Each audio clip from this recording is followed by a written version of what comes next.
It's dangerous.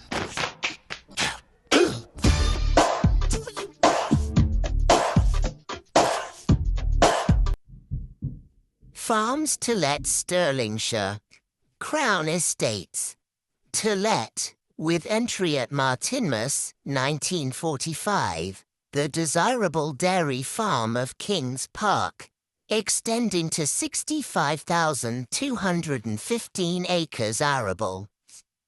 With grazing, for cattle and sheep only, in the Kings Park, extending to 168,432 acres. The farm lies almost entirely within the Burgh of Stirling. The dwelling house contains 3 public, 4 bedrooms, bathroom, kitchen, scullery, etc. There are a Dairy Byre for 42 cows. Usual other accommodation, and 2 cottages.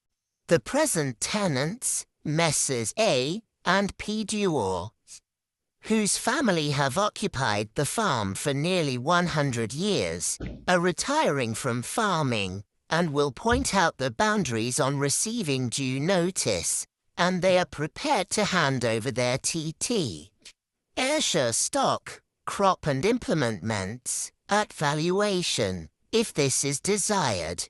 For further particulars and conditions of let, apply to W.R. PATTERSON.